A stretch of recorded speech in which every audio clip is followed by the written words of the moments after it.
Que ya le había advertido, doctor. Ya le había advertido lo de Ciudad de México. Bueno, muy buenos días a todos. En primer lugar, quiero agradecerle a las autoridades de la Asociación de Neumología del Salvador que me han permitido, más que todo, no es venir a enseñar, sino que introducirlos en el ámbito de lo que es la rehabilitación pulmonar. Y no solamente la rehabilitación en sí, porque esta nace a continuación de otro tipo de terapias, que es con las que estamos más familiarizados. Pero hay un problema que nos plantea mucho América Latina. ¿Qué tanto es el servicio o qué tanto es el acceso a los servicios de salud que tenemos para nuestros pacientes? En este caso, la rehabilitación pulmonar pone al individuo o al ser humano, como es nuestra práctica médica habitual, como el objetivo de nuestras acciones. Pero no nació primero la rehabilitación pulmonar. O sea, recordemos, y por eso les digo, si todos hablamos de rehabilitación, lo primero que se nos viene es a una fisioterapista que va a estarle dando movimientos de brazos, movimientos de pierna a una persona que en este caso lo va a necesitar. Y es cierto, por ejemplo, la fisioterapia ya viene desde tiempos antiquísimos, pero tiene mayor auge a inicios del siglo pasado. Y recordaremos para eso también que en el siglo pasado hubieron muchos adelantos y a inicios de siglo principalmente tenemos la epidemia de polio. Los pulmones de acero que vemos siempre en todos los libros de blanco y negro, no solamente trajo consigo el desarrollo de equipos de ventilación mecánica, sino que trajo también consigo el desarrollo de terapias o médicos que se dedicaron a desarrollar terapias físicas a partir de las secuelas que dejaban esas enfermedades, que siempre habían atacado al hombre. Entonces, como en primer lugar, la fisioterapia física se planteó esto, cómo reintroducir a aquellas personas que habían tenido una limitación en sus cuerpos otra vez a un mundo laboral. Y a medida hemos ido desarrollando este tiempo, vienen las terapias después de la Segunda Guerra Mundial, donde ya empezamos a preguntarnos, el hombre no solamente son extremidades y piernas, para poder brindar estas fisioterapias también tenemos que pensar en otros componentes. Y actualmente, ya para el 2018, estamos hablando de que la rehabilitación en TAS basta, que tenemos hasta congresos, y solo congresos de una sola parte. Tenemos rehabilitación neurológica. Mi campo, la rehabilitación cardiopulmonar, que debería ser lo más correcto, aunque habemos profesionales que se dedican propiamente a la rehabilitación cardíaca, y en mi caso a la rehabilitación pulmonar, y el boom también actualmente también está en lo que es la rehabilitación gastrointestinal. Y podemos ver cada uno de los ambientes en los que esto se ha ido desarrollando, desde la fisioterapia física o la rehabilitación física. En otros países la podemos ya encontrar como medicina de la rehabilitación física. Vamos a tener rehabilitación cardíaca, vamos a tener la rehabilitación pulmonar y tenemos las otras terapias convencionales. Ya con esta pequeña introducción, que ya vemos que la rehabilitación puede ser tan vasta ya como cualquier otra especialidad, que hace imposible que incluso exista un solo individuo que pueda darla, nos vamos a centrar solo a la que me compete, a la pulmonar. Y dentro de esta tenemos directrices o definiciones que pueden ir cambiando con respecto al tiempo, el año, la guía, el país. De las más aceptadas que tenemos acá para hablar el mismo idioma es la que nos publica la ATS, que es la Asociación Torácica que es la Asociación Americana del Tórax, donde habla de intervenciones integrales basadas en minuciosas evaluaciones clínicas y terapias diseñadas a medida que incluyen pero no limitan el entrenamiento muscular, educación, cambios de hábitos de vida con el fin de mejorar la condición física, psicológica de las personas, que al final de largo se oye muy bonito, pero por eso es que el tema se llama generalidades, porque nos quedamos cortos al tratar de ofrecer esta definición, que en sí es pequeña, pero se traduce en un montón de cosas. Así que ahorita yo le cambio el tema a la charla, ya dejémosla, porque sí es generalidad, pero ahora les voy a hablar de la generalidad de cada componente de lo que debería llevar esta pequeña definición. Primero, como les digo, ya nos olvidamos, o sea, yo no les vengo a decir de fisioterapia respiratoria, les vengo a hablar o les vengo a decir que una fisioterapia respiratoria por sí sola es ineficiente. Lo que se necesita son programas de rehabilitación pulmonar. Y los programas son más completos y los programas sí pueden cumplir lo que nos está dando la definición dada por la ATS. Un programa de rehabilitación física debe tener estos una pequeña parte de estos 6 componentes. La evaluación médica, que es la que proporcionamos nosotros, la fisioterapia respiratoria, en la que nos podemos ayudar de los otros partes del equipo, el acondicionamiento físico, que es lo más alto que se puede ofrecer en un programa de rehabilitación pulmonar, y acompañado de fuertes componentes de educación terapia ocupacional, el soporte nutricional y psicosocial. Y eso ya es un caos, porque si están habiendo y le ponemos gente a eso, son 6 personas. Y eso es lo mínimo, porque pueden haber más dependiendo del lugar donde estemos. En España podrán meterle un componente extra, Brasil pone otros componentes, incluso México van a estar organizando sus programas en base a sus necesidades y a los recursos con los que cuenten. Pero ¿para qué nos va a servir entonces venir a hablar de esto de rehabilitación pulmonar? ¿Qué persigo yo como tal? Bueno, yo como terapeuta, cuando me pongo a hablar con mi paciente y quiero ofrecerle un programa de rehabilitación, tengo cosas claras que voy a poder lograr y otras que definitivamente tengo que desmitificar y decirle, no, aquí no viene para eso. ¿Qué es lo que podemos lograr con los programas de rehabilitación? Mejorar síntomas, disnea y fatiga de nuestro paciente. Favorecer la autonomía de las actividades de la vida diaria. O sea, un paciente que ustedes antes no podía ir ni siquiera al baño, al sanitario, a hacer sus propias necesidades, esa independencia, lograrla nuevamente, para el paciente puede ser una gran cosa. Mejorar la capacidad de esfuerzo o las medidas de tolerancia al ejercicio. Mejorar el control de una enfermedad y también esta parte, el control emocional. A veces nos limita mucho la condición en la que cada uno esté. Sabe muy bien que una depresión, una ansiedad limita a veces a la persona y no tiene que haber un componente físico como tal que lo logre. A veces solamente es el impacto de tener que reconocer que hay una enfermedad, ya los hace caer en un problema de depresión. De ahí tenemos estrategias también y ventajas que son para la medicina general o en este caso para los programas de salud pública. Pacientes educados, pacientes con buena nutrición pueden disminuir o ayudarnos en la incidencia de ingresos hospitalarios que se traducen en costos y por lo tanto también disminuir el aparecimiento de otras comorbilidades o impactos en los gastos de salud. Entonces, como tal, veíamos los objetivos y para eso yo puedo poner imágenes muy bonitas, ¿verdad? Donde tengo esto, pero vamos a ver cómo van a ir la realidad y no todo que les digo que les planteo ahí arriba también es apto para todos los pacientes. El primer componente era la evaluación. Igual como cualquier parte de la medicina, yo voy a iniciar, o cualquier persona que trabaje con la rehabilitación, inicia con su propia evaluación médica, su evaluación clínica del paciente.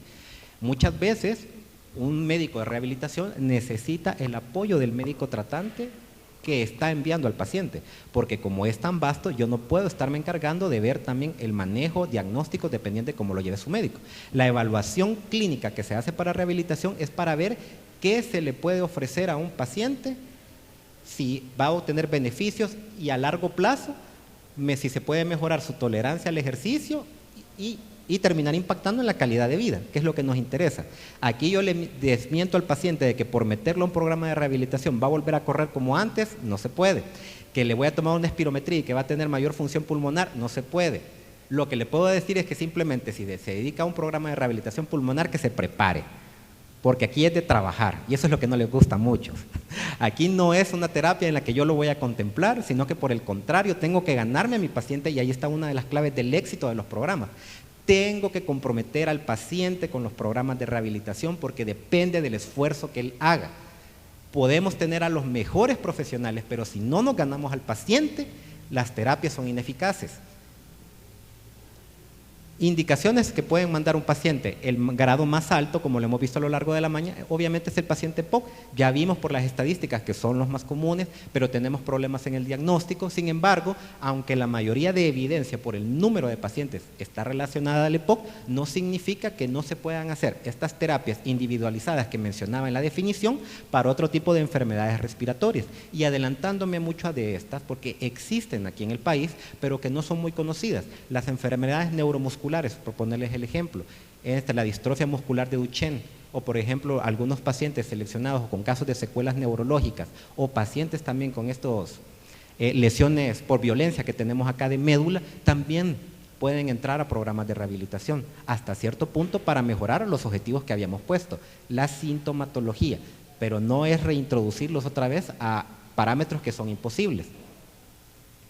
Verdaderamente a quienes yo no metería en un programa, ahí eso sí está claro. Un paciente psiquiátrico obviamente porque no obedece indicaciones y un paciente con una cardiopatía que sea reciente, porque realmente si pasa después del periodo de los 3 meses, obviamente ellos pueden entrar a un programa cardiovascular o tener un programa mixto cardiopulmonar.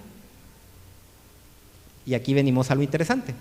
Como un programa está compuesto por personas, no nos alejamos del componente humano.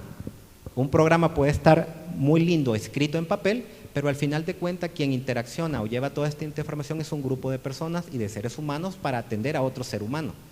Este programa o estos componentes va a estar, que en este caso puede haber un médico de rehabilitación en el mejor de los casos, el fisioterapeuta físico, que es uno de los mejores especialistas para llevar a cabo la fisioterapia física, que son técnicas manuales para empezar a reeducar al paciente a respirar. Los terapeutas respiratorios también, en los que nos van a hallar mucho en las medidas no farmacológicas o el tratamiento con el oxígeno. El nutricionista, el psicólogo y el terapista ocupacional. En otras latitudes, por ejemplo, a estos pacientes los mismos hospitales pueden conectarlos con programas en línea, o como en el caso de España, donde los pacientes pueden, aparte de tener todo su programa, sacar maestrías o cursos de posgrado, como parte de la intervención de la terapia ocupacional, porque si ellos ya han perdido capacidad física, pero tienen una capacidad intelectual que todavía los puede hacer desempeñarse en otras formas, o lograr el desarrollo óptimo de otras capacidades que ellos no habían descubierto. Esta pequeña maruja de araña, perdón, es solamente para ponerles que en el caso médico, nosotros planteamos intervenciones de fisioterapia respiratoria, que son las técnicas que haríamos de forma manual, y el punto más alto, les mencionaba, es el entrenamiento muscular. Aquí es donde yo me combino un poco con la medicina física, porque al final, mover un dedo, mover una mano, estar produciendo voz, mover labios, al final es un gasto de energía. Y para poder obtener energía, recordemos, de forma fisiológica se necesitaba oxígeno. Si nuestros pacientes tienen un déficit de oxígeno, por consiguiente tienen un déficit de energía y no pueden realizar actividades y por eso se quejan de fatiga y de disnea. Al meterlos a una fisioterapia física, mi idea es reenseñar a educar a la gente para que puedan usar músculos accesorios de forma convencional o técnicas de higiene bronquial para disminuir, digamos, cierto grupo de infecciones o de trastornos respiratorios. Si yo optimizo estas medidas, obviamente mi paciente lo que percibo es que tenga más cantidad o más capacidad para mover aire y eso se traduzca en más energía. Al tener más energía, entonces yo ya puedo entrenar muscularmente a un paciente. Si no cumplo estos requisitos, definitivamente por eso no puedo meterlo a lo más alto que les digo que es el entrenamiento muscular. Y toda esta decisión se basó en el primer componente que les mencionaba de la evaluación médica. Y esta evaluación médica y todo este programa va a ir acompañado al final de todos los que les he mencionado que deberíamos tener de apoyo para estos pacientes. Bueno, aquí me lo paso. De esta diapositiva solo lo quiero mencionar que más que todo también se necesitan pruebas de función respiratoria.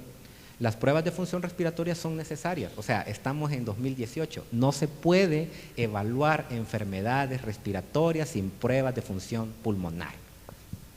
No podemos estar llamándole EPOC a la gente sin una espirometría.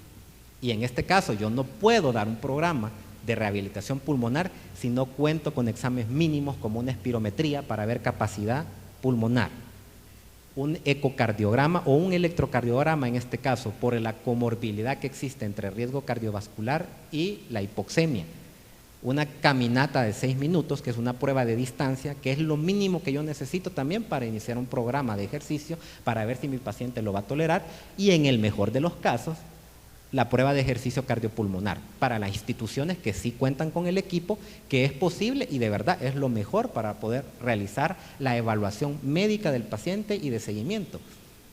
Como dato extra también, esta es la que se ocuparía para que la selección de El Salvador tal vez mejore un poco. La prueba de caminata de 6 minutos, así como lo dice su nombre, es tener un pasillo de 30 metros donde se le da de forma estandarizada algunas recomendaciones al paciente, donde va a caminar a su propia velocidad con unas palabras que ya están estandarizadas, dando un círculo, una vuelta, y al final lo que se mide y el objetivo primario de la prueba es medir distancia. Obviamente, porque hay costos involucrados, han nacido objetivos secundarios de la prueba, como por ejemplo niveles de titulación de oxígeno, saturación o pruebas de ejercicio, pero estos son objetivos secundarios y más que todo se hacen como variantes de pruebas de función respiratoria, pero el objetivo primario de la prueba es medir distancia y eso es lo que hacemos con la prueba que nos permite de verdad ver si puede entrar un programa de ejercicio o no. Ahí tenemos ejemplos de pasillos de 30 metros donde está el terapeuta realizando la prueba, el paciente va a su propia velocidad, y aquí más que todo son ejemplos. Lo que queremos ver al final es la distancia que puede recorrer, y ahí nosotros ya hacemos ciertos cálculos matemáticos y en base también a la experiencia para ver cómo le podemos armar un programa de entrenamiento físico, que eso es independiente a la fisioterapia respiratoria. La prueba cardiopulmonar es como decirles la mejor forma de evaluar y realizar un programa para el paciente, y no solamente para eso, también está disponible para, por ejemplo, en la medicina deportiva, para ver a los lesionados, los cardiovasculares. Todas estas pruebas también se pueden realizar aquí en el país, simplemente que no las estamos solicitando. Los equipos se están desperdiciando. El componente de educación, normalmente en las clínicas va aparte, y a veces tenemos educadores para la salud. Si no, nos toca enviar a un profesional, pero que esté empoderado en el deseo. Incluso en las clínicas completas de rehabilitación se hacen congresos, pero no congresos solo para médicos. En un año se pueden programar un congreso médico o para profesionales de la salud, y 2 o también uno anual relacionado solo para la educación del paciente, en la que se toman temas importantes desde la sexualidad del paciente hasta la accesibilidad a servicios de salud o que debe actuar. Entonces, recordemos que un paciente educado es un paciente que nos va a disminuir verdaderamente problemas de salud. Va a ser ese paciente que, si está educado, sabe cuándo consultar oportunamente, cuándo utilizar su medicamento, cuándo va a poder evitar cosas que le hagan daño, cuándo preguntar, consultar y etcétera. Incluso cuándo usar otro tipo de dispositivos respiratorios. La fisioterapia respiratoria como tal es el único componente independiente del programa que sí ha demostrado un nivel de evidencia alto, pero que se mejora todavía si se combina con el programa. Una fisioterapia respiratoria también tiene objetivos, y esta va orientada a dar técnicas de relajación primero para controlar, para disminuir, digamos, el uso voluntario de la respiración. Vamos a tener una reeducación respiratoria para poder reentrenar, en este caso, aquellos músculos accesorios que les mencionaba, que normalmente no estamos usando, pero que este paciente sí necesita estarlos utilizando de forma continua o por más tiempo, optimizando su respiración. Y también está orientado a técnicas de higiene bronquial, y en esto va a girar la fisioterapia. Las técnicas de relajación se pueden hacer con una sola persona o con grupos de apoyo, que a veces son más beneficiosos, porque en estos grupos de apoyo, como hay objetivos también secundarios, se forman lazos. Como en Alcohólicos Anónimos encuentran apoyo, aquí también se encuentran amistades. Y yo siempre voy a poner el caso de una situación que teníamos de un paciente como de 70 años, vivía solo, su esposa había muerto, y tuvimos a un paciente joven relativamente, 40 años, que llevaban a los grupos y resultaba que vivían cerca. Después ya eran como papá e hijo, los dos se iban juntos, se iban a dejar y uno estaba pendiente del otro. Entonces son ganancias secundarias que no plantean los programas, pero sí las terapias o los grupos de apoyo. Las técnicas de reeducación, principalmente como lo dice su nombre, aquí todo el mundo está respirando. ¿Y cómo aprendimos a respirar? Pues nadie nos enseñó. Desde que nacimos y dimos el primer aire para sacar toda ese agua, lo hacemos de forma automática, pero tenemos un control voluntario, y en estos pacientes hay que enseñarles nuevamente a respirar para obtener los mayores beneficios que nos ofrece la fisiología del cuerpo humano. Desde que tenemos técnicas para poder hacerlas, como la respiración diafragmática o costovasal, o hasta técnicas de higiene bronquial, que tienen que ver un poco con el movimiento de secreciones. También ahora, haciendo el caso, toda la vida aquí en El Salvador, me consta, por muchos hospitales que he pasado, seguimos manejando algo o se hacen interconsultas por algo llamado mal manejo de secreciones, que no estará nunca en el CI 11, 15 o el que vayan a sacar. El mal manejo de secreciones que actualmente vemos tiene nombres propios, porque tenemos mecanismos de defensa de la tos. ¿Cuáles son esos mecanismos de la tos? Y por eso muchas veces es controversial el uso de un antitusivo o no. Recordemos, el sistema mucociliar y la tos. Un paciente que no puede expectorar, hay que aprender a catalogar y diagnosticar la tos. Tos normal, que es la que podríamos tener la mayoría, tos ineficiente, que se puede reeducar, y la tos ineficaz, que se debe sustituir. Y cuando hay problemas de disinencias ciliares, que pueden ser primarias o secundarias por un fracaso o un daño del sistema mucociliar, ahí tenemos que ver con técnicas de aclaramiento bronquial. Así que no es válido ahora que ya me estén diciendo mal manejo de secreciones. Con la rehabilitación se puede evaluar. Hay dispositivos, que son tema de otra charla tal vez, de cómo podemos nosotros catalogar o hacer estos diagnósticos, y en base a cómo hayamos puesto el diagnóstico, como lo es la medicina, se va a dar su tratamiento y así se elige su rehabilitación. Como copias también, porque el problema también de estos programas es que yo les digo, o sea, un programa es lo mejor. Ahora vámonos a la realidad. Aquí en El Salvador, ¿sabían ustedes que existe un gimnasio de rehabilitación pulmonar? Y seanme sinceros, uno. ¿Sí saben? Va, yo lo esperaba, pero sí tenemos uno. Es más, es una cuestión de orgullo aquí, como lo han visto en las charlas. No solamente El Salvador tiene un buen programa de tuberculosis, no solamente El Salvador tiene un buen programa, digamos, para tabaco, no solamente El Salvador está siendo pionero en cuestiones de organización de enfermedades obstructivas, sino que también ha sido pionero en traer laboratorios de rehabilitación pulmonar. Lo malo es que no han sido difundidos. Tenemos uno en el Hospital Saldaña, para que cualquier paciente que tengan lo pueden enviar ahí con la colega que es rehabilitadora pulmonar para ofrecer estos servicios. Pero el problema también, volvemos a lo mismo, se va a saturar. Hay pocos centros de rehabilitación y ese es un problema a nivel de América Latina. Por consiguiente, hay formas accesorias o técnicas ambulatorias que se han creado para darle ayuda a estos pacientes de forma de casa, que son los dispositivos o las técnicas instrumentales. Las técnicas instrumentales son aparatos de plástico, en algunas veces aparatos de plástico electrónicos, que nos ayudan a simular, no a sustituir, las técnicas de fisioterapia respiratoria, y también estas deben saberse utilizar. Aquí en El Salvador tenemos acceso también de forma particular a algunas de ellas y otras no tan difundidas. La Asociación de Fibrosis Quística le proporciona el chaleco percutor a sus pacientes. En el Hospital Saldaña tenemos la máquina de la tos. Tenemos también los percutores, aunque este no está desarrollado, desde ya lo digo, para terapia de rehabilitación pulmonar, sino para terapia física. Los IPV, esos no están en El Salvador, funcionan a través de energía puramente neumática, son caros, pero inaccesibles en nuestro tiempo, y aparatos de plástico. El IPV, como les menciono, máquinas completamente sencillas, solo necesitan un sistema compresor, ya sea de aire o de oxígeno. La máquina de la tos, que es para sustituir verdaderamente, porque por más rehabilitación que me quieran que yo le dé a un paciente que tiene una tos ineficaz, debo sustituirla con una máquina. Si no, es el típico paciente que se atraganta, no puede expectorar, que lo estoy siempre aspirando y no es la medida correcta o más adecuada. O aplicar de forma general técnicas de higiene bronquial como el chaleco percutor, que son técnicas también que están limitadas. Hay ventajas y desventajas de cada una de ellas, pero así vamos avanzando en cada uno. Utilizar el ambú no solamente para dar RCP, sino también asistencia manual a técnicas de tos, aclaramiento mucociliar también con otros dispositivos o con el mismo ambú para dar higiene bronquial, y combinarlas con las técnicas de fisioterapia respiratoria. Otro problema, a la hora de evaluarlo, y les mencionaba, necesitamos pruebas de función respiratoria. Muchas veces también tenemos mal entendido el uso de estos dispositivos plásticos como el inspirómetro de incentivo, que nos dicen que nos dan mayor fuerza muscular. Eso lo desmiento. Los únicos dispositivos que van a dar fuerza muscular van a ser aquellos que cuenten con un sistema de resistencia.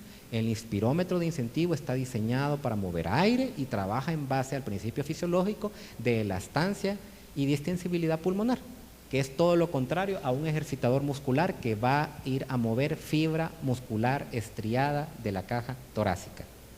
Y tenemos válvulas también que ya existen en el mercado, pero que se tienen que titular. El soporte nutricional obviamente es muy importante, es un predictor. Recordemos que ahora los niveles de albúmina para cualquier paciente es un predictor de mortalidad.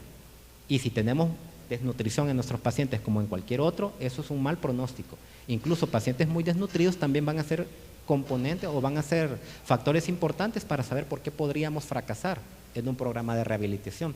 Otra cosa importante también, nosotros trabajamos con escalas y es muy importante porque yo les decía que yo tengo que ser claro con mi paciente, tengo que motivarlo, pero también yo tengo que tener claro qué puedo lograr con este paciente. Así como han mencionado mencionaron las escalas para poder elegir medicamentos en EPOC, también EPOC nos ha dado la guía para poder establecer pronóstico de mortalidad al año y a 5 años con estos pacientes. Porque después no me van a decir porque estaba haciendo ejercicio se murió. Ya partíamos de un pronóstico. Y el pronóstico es muy importante en la medicina, no solamente en enfermedades como el cáncer, sino también como en estas enfermedades crónicas. Tenemos ya conocido el riesgo cardiovascular por el fumar, por hipertensión arterial, por diabetes y también por enfermedades pulmonares. Y estas puntuaciones van a necesitar también pruebas de función pulmonar para tratar de ser de la forma más objetiva. ¿Cómo medimos los resultados? Aquí nos apoyamos bastante de la psicóloga. Como les mencionaba, estos resultados también vienen de una evaluación previa. Las evaluaciones previas también se acompañan de test para identificar ansiedad, depresión, condición física, empoderamiento del paciente, y al final yo también puedo volver a pasar un test para ver si hay mejoría de los síntomas del paciente, que es como para poder llevarlo de una forma lo más objetiva posible, pero los test siguen siendo un poco subjetivos. Y recordemos que las pruebas de función respiratoria, si están mal, yo no espero cambiar las pruebas, probablemente van a seguir mal, pero cómo se siente el paciente es lo que yo trato de tener una idea de cuánto le he metido a un programa. Los beneficios probados, por lo tanto, de la rehabilitación pulmonar, como pueden ver, porque también nos basamos en esta medicina, van a ver que el entrenamiento de piernas y brazos es lo mejor que le podríamos ofrecer a un paciente cuando lo seleccionamos y es candidato A. Entrenamiento de músculos respiratorios como tal, por sí solo es bajo, el apoyo psicosocial por sí solo es bajo, pero si aumentamos o tenemos todo esto en conjunto, esto es lo que da los éxitos en los programas. Por lo tanto, les mencionaba que como tal, la única actividades o lo que sí está relacionado o está aprobado es la fisioterapia física y los programas como tal para meter a los pacientes. Otros estudios también que lo están evaluando pueden mencionar que mejora capacidad funcional, pero no en una espirometría, sino que hay otras pruebas que ya se pueden tomar. Una espirometría lenta o una espirometría que le llamaríamos el espirograma convencional, ahí podría haber aumento. ¿Pero por qué? Porque hay mejor técnicas de respiración que pueden cambiar esos volúmenes, pero no han aumentado el nivel respiratorio o la reserva respiratoria que tenga el paciente. Lo importante y lo probado es que sí, mejoramos la disnea. Se mejora la disnea siempre y cuando haya un paciente comprometido, que es lo que les mencionaba. Se tratan de brindar todos estos componentes para que una terapia de rehabilitación sea lo más adecuada posible.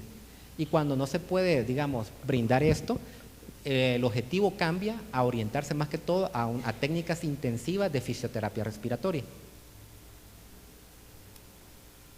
Los lugares de la aplicación son bien variados, porque cuando un paciente ingresa a un programa como tal, yo como terapeuta quisiera tenerlo en el hospital, no ingresado, pero que sí tuviera el control del programa como lo dicta todas las normas, de por lo menos 8 semanas de un ambiente hospitalizado, guiado y supervisado del ejercicio. Poderle hacer pruebas al inicio y poder hacer pruebas al final. Desgraciadamente no siempre se puede, y no solamente porque el hospital no nos pueda dar la situación o las condiciones adecuadas, sino que también existe que los pacientes se mudan, se van a vivir con otro familiar, digamos ya no es tan accesible para ellos llegar a este centro, se cambian, entonces se pueden cambiar terapias. Como les digo, lo ideal es mantenerlos en supervisión las 8 semanas, pero después de estas 8 semanas, ¿qué pasa? Si el paciente no continúa, yo no me lo gané, no le logré hacer cambio en el estilo de vida, todo lo que logró lo va a perder. Entonces ya no es un fracaso del programa, fue un fracaso de que la verdad el paciente no continuó, pero sí es un fracaso del programa porque entonces yo realmente nunca me lo gané de corazón a ese paciente, o él no quiso ya cambiar su calidad de vida. Si el paciente yo me lo gané, por el contrario, de verdad, continúa con todo lo que aprendió en la rehabilitación, se pueden dar programas ambulatorios y se deja en la consulta externa de rehabilitación.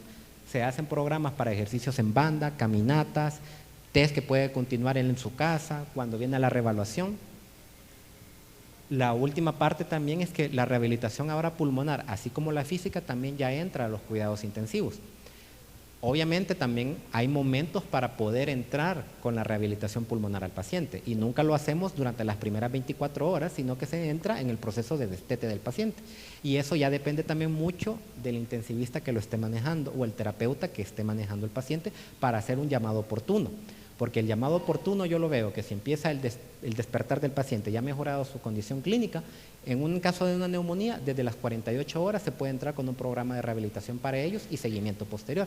Pero si piden interconsultas tardías a la semana, 15 días, de que están ingresados los pacientes, siempre se da, pero los beneficios pueden ser menores y se tiene que luchar con complicaciones que ya existen relacionadas solo al encamamiento prolongado. Otras partes que también van incluidas, y por eso se tiene a otros profesionales de salud, es por ejemplo el manejo del oxígeno. Los pacientes van a ir y nuestro mayor enemigo va a ser la hipoxemia. Entonces, eso nos va a limitar muchas veces, digamos, lo que también queremos alcanzar con el paciente, pero existen metas, objetivos o target que nos van a decir hasta dónde podemos llegar, cómo continuar con el paciente y qué dispositivo podemos colocarle. La ventilación mecánica, que también no es una broma. Aquí tal vez es raro que todavía no llegamos a ver esto, pero en otros países ya es algo convencional y normal. Podemos ver pacientes en centros comerciales con sus sillas de ruedas conectados a su respirador artificial y su máquina, que también no es muy difícil. El cuidado respiratorio o el acceso a estas máquinas está más que todo limitado por el precio, no por el uso de la tecnología, porque la tecnología al final es amigable, fácil, pero el precio sí se lo vuelve un poquito inaccesible. Aquí en El Salvador tenemos, yo siempre voy a recordar un caso de cuando era interno del Hospital Bloom, de niños que habían crecido de 3 a 4 años ahí. ¿Por qué? Porque no sabíamos de tal vez que se les podía aplicar esta tecnología y se pueden ir tranquilamente a su casa. Porque realmente no justifica ahora tener un paciente crónico hospitalizado por el riesgo de infecciones que tiene. Para esto también se necesitan muchas de las pruebas de función respiratoria. La capnografía ha tomado un auge y eso también es parte del trabajo diario de algunos centros, que por eso les decía, estamos todavía o queremos seguir trabajando a ciegas. La verdad es que tenemos que irnos ordenando un poco y también hablar de que los pacientes, ya sea por cuestiones económicas, no se puede accesar al servicio, pero sí existen aquí en el país. O sea, ya están desde hace bastante tiempo, pero todavía no los vemos de forma habitual. Trasplante pulmonar es otra cosa que aquí no vemos, pero sí he tenido la oportunidad de trabajar, y los programas de rehabilitación, dependiendo de cómo se tomen estos pacientes, se pueden dar pre y post. La experiencia mayor la tenemos con el programa español.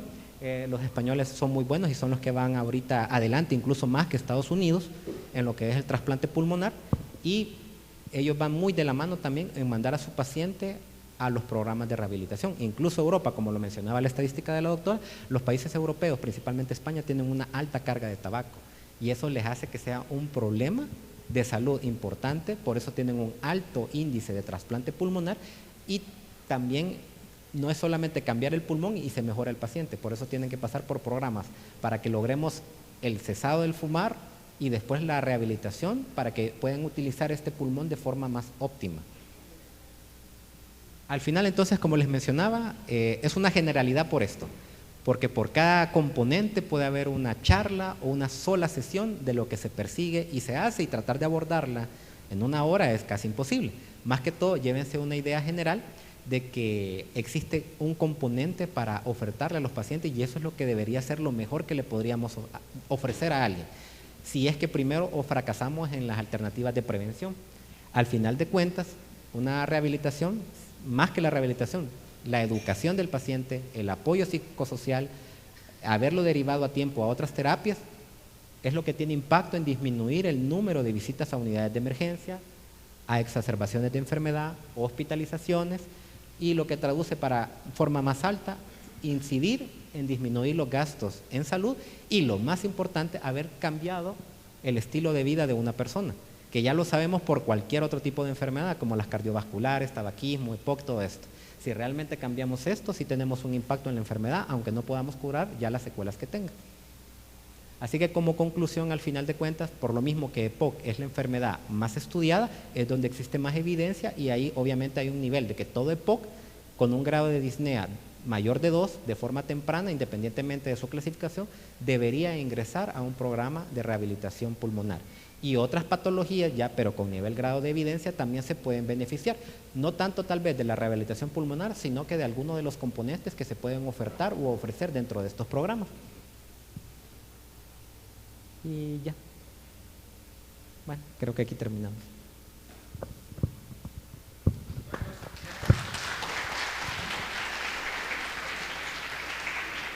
Gracias, doctor Manuel. Si tienen alguna pregunta para el doctor en este momento. Si no, agradecemos al doctor y le va a hacer entrega del diploma a la doctora Amanda Alonso de Rodríguez.